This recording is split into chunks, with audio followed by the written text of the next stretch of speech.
In his interview with Tim Ferriss, Naval Ravikant reveals that the secret to his writing is contained in a single blog post. Even though I am a very good writer and I've been writing a lot since I was young, I still open up that blog post and I put it in the background anytime I'm writing anything that's important. It's that good. Yeah. I use it as my basic template for how to write well. And the best part is, the blog post is only 250 words long, but packed into those few words is a ton of value. So in today's video, I'm going to reveal 3 key insights that helped Naval become one of the most successful writers on the web, and that will hopefully help you write more persuasively, trigger your reader's curiosity, and use language to hack your reader's psychology and bring your writing to life. If you consider yourself to not be a great writer, if you're not a 10 out of 10 writer already or a 9 out of 10 already, that one blog post right there will change your writing style forever. Welcome back to Writer Science, the channel where we explore the art and science of expert writing. If you're new here, I'm William, and I'm an English professor based in South Korea. And the blog post that made Naval such a successful writer is titled "The Day You Became a Better Writer." And it was written by Scott Adams. And the first lesson from that blog post comes from the author's training as a hypnotist. Now, in case you don't know, Scott Adams is a master of persuasive language, and persuasion is, according to Adams, the key to business writing. But it's not really helpful to say write more persuasively, because writing persuasively is one of those things that sounds simple but is not easy. So in the blog post, Scott Adams clarifies what it means to use persuasion in writing. According to Adams, the key to persuasive writing is kill your darlings. Now, that's not exactly the phrase that Adams uses, but let me show you what I mean. The problem that Adams fixes here is that in practice, many writers become too attached to the early drafts of their writing, and they don't like the idea that those early drafts contain extra words that can be cut without changing their meaning. Consider the difference between these 2 sentences. He was very happy and he was happy. Now, of course, these sentences don't mean exactly the same thing. And you can imagine a writer saying that the very in the first sentence isn't extra. It adds important meaning. To which Scott Adams replies, "You think the word very adds something. It doesn't." The main technique is keeping things simple. Simple writing is persuasive. Now, of course, the advice to keep your writing simple is nothing new. You can find some version of it in almost every guide or rules of writing. But in explaining simple writing style, Adams draws our attention to the sentence level. Simple means, according to Adams, getting rid of extra words. So just like a gardener who's pulling out weeds and pruning leaves so that the stronger branches can flower and grow, a persuasive writer is one who prunes their draft, removing all unnecessary words to let the most important parts come through. And of course, that's why the blog post is only 250 words long. But it's also why Naval is so successful on X. Because if you can express an idea in a simple phrase, such as "kill your darlings," then it's bound to stick. Now, we can see the second insight at work in the title of the blog post itself: "The Day You Became a Better Writer." It's kind of weird, isn't it? I mean, if you were going to write this article, what would you expect the title to be? Probably something like "How to Write Persuasively" or "3 Tips About Business Writing." But that title is really interesting because it prompts the reader to ask themselves a few questions. When was it that I became a better writer? How can I become a better writer? Who is even telling this story? These questions are known as curiosity loops, which are what happens when the reader realizes that there's something they don't understand. And by piquing our curiosity like that, Adams practically forces us to open the blog post. So in that simple title alone, there are 2 key lessons. First, the first line of your piece is not the first line. It's the headline.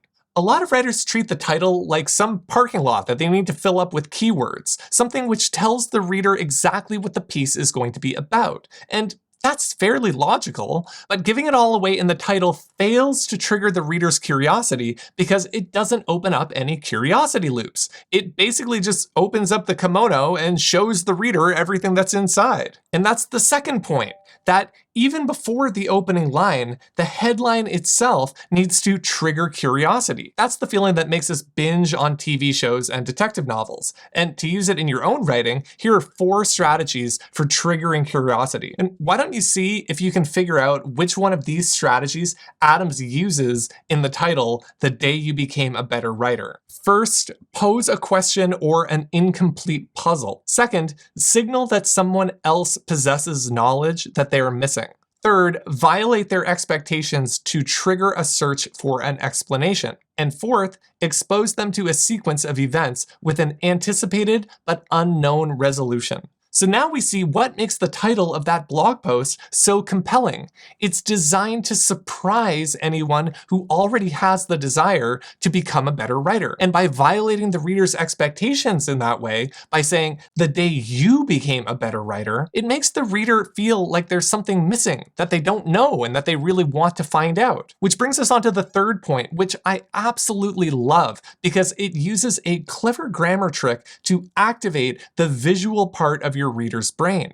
And this is so powerful because it gets to the heart of good writing, which is careful attention to the reader and their psychology. And unfortunately, writers who don't understand this point wind up writing flabby, lifeless sentences. This is when Adams tells us to learn how brains organize ideas. And to show you how this works, let me ask you this. Which one of these sentences is easier to understand? The boy hit the ball was hit by the boy. Now, yes, both sentences mean the same thing. They use the same nouns, they use the same verb, they use the same tense, but I think many people would agree that the first one is easier to understand. Why is that? Well, that's because the sentence uses a certain structure which is known in grammar as the active voice, whereas the second one is written in the passive voice. Now, the passive voice is actually a pretty controversial topic when it comes to writers. Yes, writers actually get pretty worked up about these sorts of things. So much so that there are many writing guides that warn writers that the passive voice should never be used. So to understand the 2 big problems that are caused by the passive voice, we first need to understand what it is. All right, so in language, there are basically 2 levels of meaning. You've got syntax, which is like subject, verb, and then the object. Okay. But you've also got this second layer called semantics, which is basically just means meaning. And the thing about syntax is that it's fixed. In English, the order is always going to be subject, verb, complement, or object. But at the level of semantics, these things can be moved around. So you've got the agent, which is the thing that performs the action of the verb. Then there's a process, which is the verb. And then there's the goal, which is the thing that receives the action of the verb. Now, in normal sentence structure, with normal syntax, we find the agent in the place of the subject. The process is, of course, in the verb, and the goal is over here in the object. But the passive voice switches these things around. So you get the goal over here in the subject position, and the agent goes over here in a prepositional phrase. So those are the 2 problems caused by the passive voice. First, the passive voice puts the agent way over here at the end of the sentence in a prepositional by phrase, and it puts the goal, which is the thing that receives the action of the verb, in the subject position. And since we read from left to right, the passive voice sets up a sequence in which the reader first encounters the goal and then the action, and then only at the end of the sentence do they find the actor. So the reader is expecting to see the agent, the thing that does the verb, over here in the subject position, but in the passive voice, the reader has to wait until the end of the sentence before they even find out who is performing the action of the verb. And that's really hard to imagine because actions are not out there happening on their own.